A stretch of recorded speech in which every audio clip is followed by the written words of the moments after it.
Voilà, nous bénissons le Seigneur pour la grâce qu'il nous offre ce matin. Nous vous saluons tous dans le nom de notre Seigneur Jésus.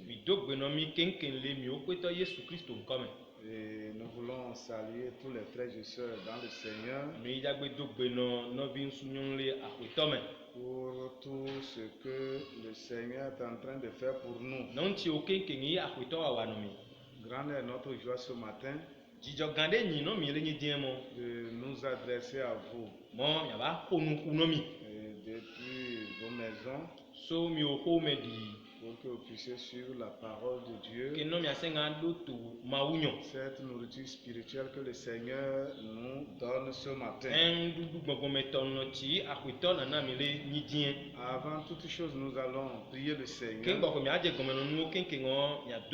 et remettre l'exhortation de sa parole et demander à ce qu'il vienne bénir notre entendement. Notre Père et notre Dieu, nous voulons te bénir ce matin. Nous célébrons ton Saint-Nom parce que tu es Dieu. Merci pour ton amour et ta grâce. Nous voulons remettre ta parole entre tes puissantes mains.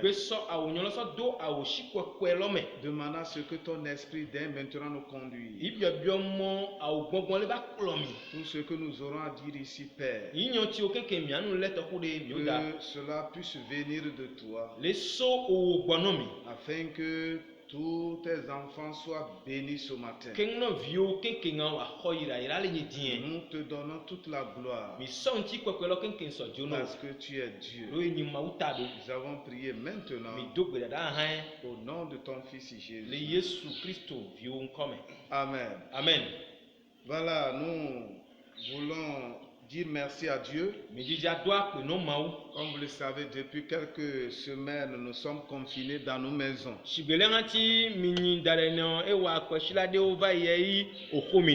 Il nous est, n'est-ce pas, difficile de nous retrouver ensemble pour les enseignements de la parole de Dieu.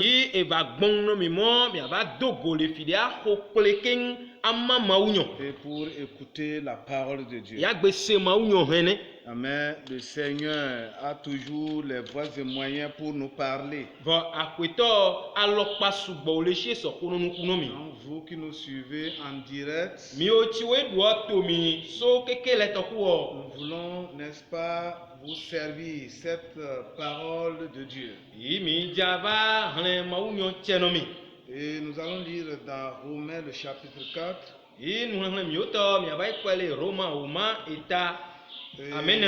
Des versets 17 au verset 21.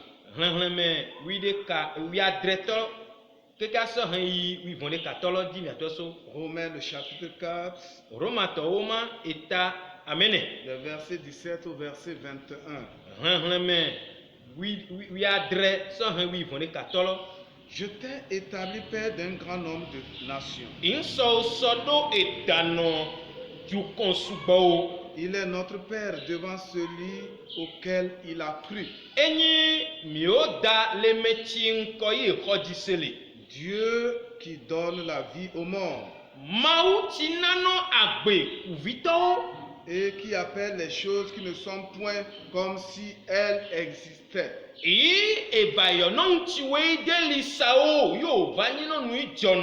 Espérant contre toute espérance, il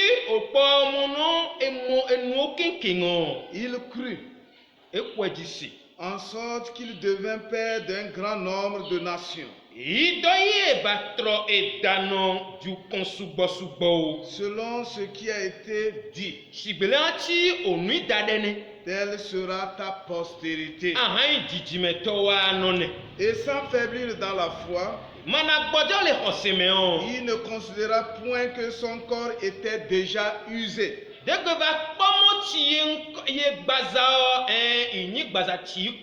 puisqu'il avait près de 100 ans. Et que Sarah n'était plus en état d'avoir des enfants.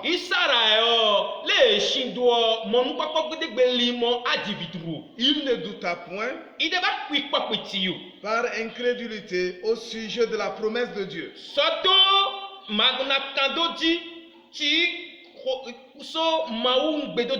Mais il fut fortifié par la foi,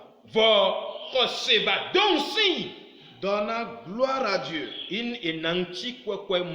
et ayant la pleine conviction que ce qu'il a promis, il peut aussi l'accomplir.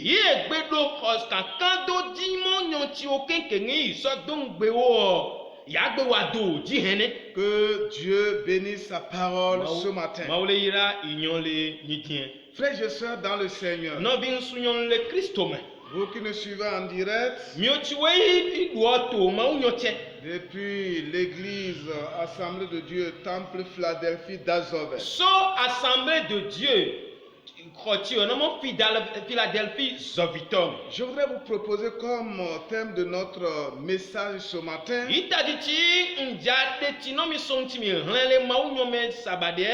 ne laissez pas votre espérance en Dieu s'éteindre. Ne laissez pas votre espérance en Dieu s'éteindre. Frères et sœurs, le monde dans lequel nous vivons est plein de preuves et de difficultés.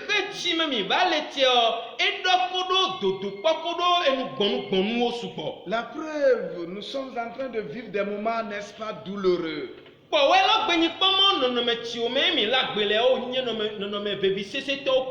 Depuis le début de cette année 2020, notre monde traverse, n'est-ce pas, des moments dangereux. Avec l'apparition de ce virus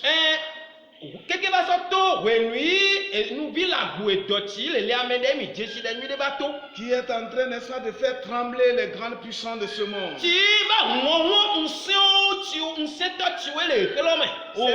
Cette pandémie qui fait rage, qui nous a, n'est-ce pas, obligés à rester dans nos maisons. Voilà, n'est-ce pas, des épreuves que le monde traverse.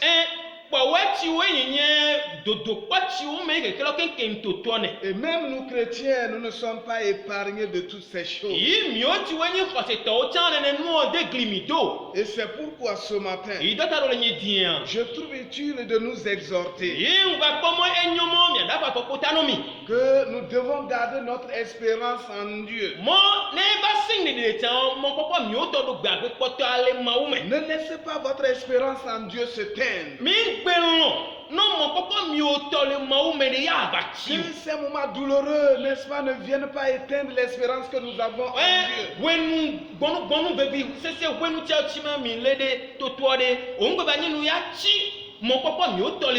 Après avoir défini ce que c'est que l'espérance,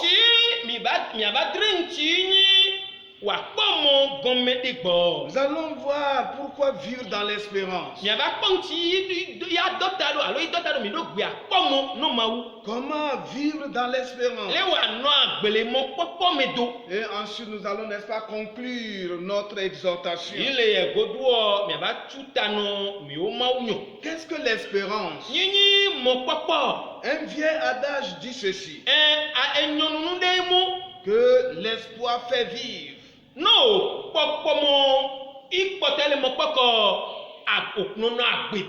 L'espérance est un sentiment qui fait entrevoir comme probable la révélation de ce que l'on désire.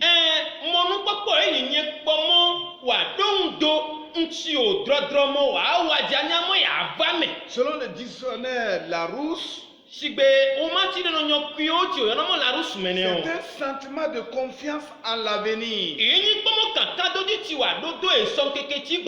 qui porte à attendre avec confiance la révélation de ce qu'on désire. L'espérance chrétienne est fondée sur la certitude de la foi. kankan do di alo mo popo ose toto eyin kankan do di ti o do de no mo ya va me no va me na me. La foi dans la parole de Dieu. Eyin kankan do di ose to ti le ma ume. En la personne de notre Seigneur et Sauveur Jésus-Christ. Soto mi o pe to Yesu Kristo me. Donc comprenons que l'espérance est une attente confiante. Ti aba na nya do je sinyamo mo nu popo alo mo popo eyin pomo ose do kankan do di De lo. la réalisation de quelque chose. No ndeti o pomo no aba me. Selon la définition théologique, Na itomo mi baba yi lo dire le Bible ameto. l'espérance est la disposition de l'âme qui porte l'homme à considérer dans l'avenir. Monu papa enyi nono meti sono ese ameto so dudo kakado di menonti yake so. Un bien important qu'il désire. Nono alo nyona deti menemuno lete pomo ya vame. Et qu'il croit pouvoir se réaliser. Iye pomo ya ba jo danada. Donc nous comprenons que c'est une vertu surnaturelle. Nyamo ndemenyamo ndenyi inyi nu tidu khwafi. Par laquelle les chrétiens attendent de Dieu avec confiance. Inyi mo popo alon ti do ikose to on lete. La foi se nourrit de l'espérance. Sans espoir, notre foi est malade. Et c'est pourquoi, frères et sœurs, je voudrais, n'est-ce pas, nous faire comprendre. En tant qu'enfants de Dieu, nous devons chaque jour alors vivre avec, n'est-ce pas, une pleine espérance. Ôter l'espoir du cœur d'un homme, c'est lui retirer le goût d'aller. D'aller de l'avant, d'entreprendre, de prier, d'agir. C'est pourquoi l'Église de Jésus doit vivre en communiquant l'espérance. Elle doit vivre en communiquant l'espérance. Quand nous lisons dans Romains 15, verset 13, la Bible dit ceci: que le Dieu de l'espérance vous remplisse de toute joie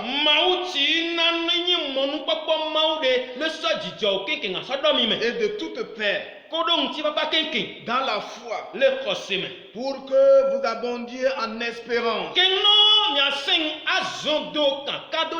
par la puissance du Saint-Esprit. Que le Dieu de paix, le Dieu de l'espérance, vous remplisse de toute joie et de toute paix.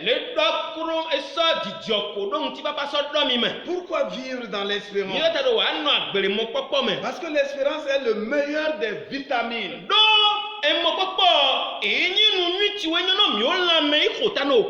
C'est le meilleur des vitamines. Pourquoi vivre dans l'espérance? Parce que l'espérance est le meilleur stimulant qui nous pousse à aller de l'avant.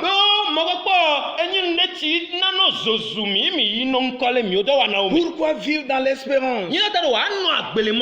Parce que l'espérance, n'est-ce pas, est la puissance qui nous aide à surmonter des obstacles. À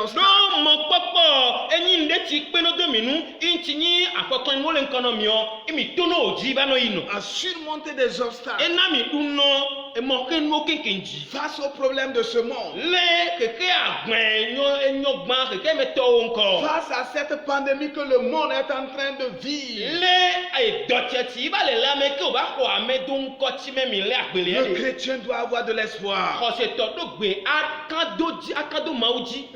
dire, quelle que soit la situation, un de ces jours, nous devons, n'est-ce pas, alors quitter cette situation de pandémie pour aller vers Jésus.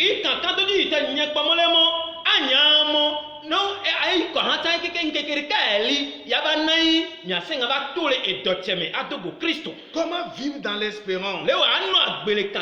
Vous savez, premièrement, notre espérance doit être renouvelée.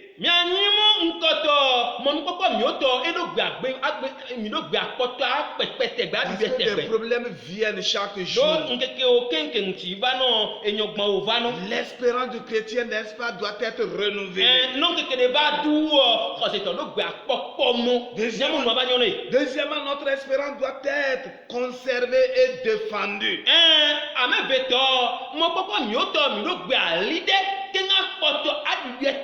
Parce qu'il y a des situations qui cherchent à détruire notre espérance.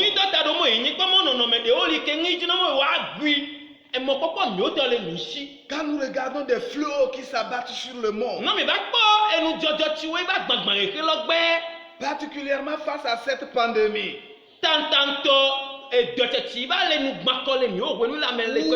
les églises sont fermées, où nous n'avons pas le droit de nous regrouper avec un grand nombre de personnes.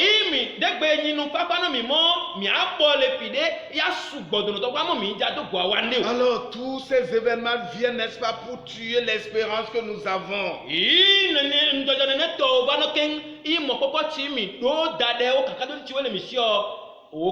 Si nous ne sommes pas mûrs dans la foi, et c'est pourquoi je voudrais nous appeler frères et sœurs à nous appuyer sur Dieu, à conserver et à défendre notre espérance, afin que rien ne vienne nous éloigner de Dieu. Nous pouvons ne pas nous retrouver dans l'église, mais dans nos maisons. Nous devons nous appuyer sur Dieu et savoir que Dieu ne nous abandonne pas. Là où nous avons lu dans Romains 4, la Bible parle, n'est-ce pas, d'Abraham qui est le père de la nation.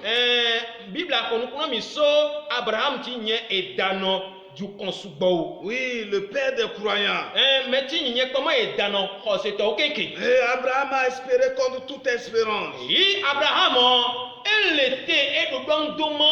malgré que son corps était usé. Pour lui-même, c'était fini. Abraham ne pouvait plus avoir d'enfant. Mais la Bible dit qu'Abraham espérait contre toute espérance.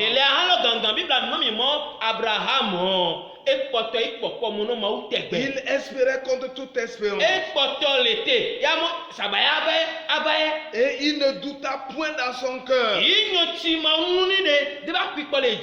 malgré que sa femme Sarah était avancée en âge.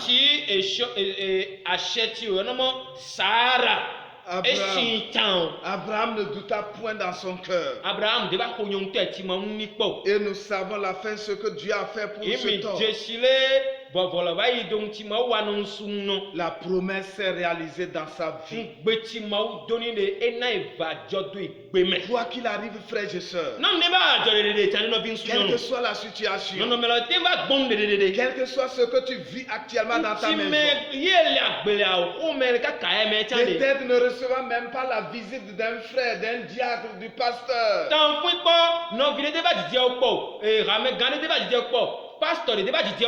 consolé, confiné, j'allais dire seul dans ta maison, Dieu est avec toi. Ne laisse pas ton espérance se teindre. La Bible déclare que l'œil de Dieu te voit. Et ses anges campent autour de toi. Que Dieu vous bénisse ce matin. Ne laissez pas votre espérance se teindre. C'est très important. Parce que l'espérance est le meilleur des vitamines.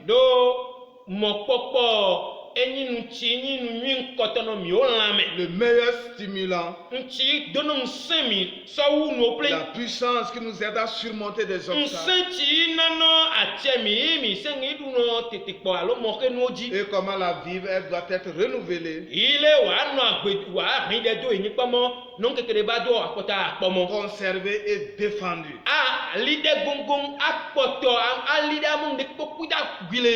jusqu'à la dernière trompette. Que Dieu vous bénisse. Amen. Amen. Voilà, nous allons prier le Seigneur pour peut-être des frères et sœurs qui sont désespérés. Ils sont en train de gémir en ce moment. Que Dieu étende sa main sur chacun. Notre Père et notre Dieu, nous voulons te dire merci ce matin pour cette exhortation que tu viens de nous donner. Nous voulons te confier nos frères et sœurs qui présentement dans les moments difficiles, qui sont en train de souffrir dans leur maison.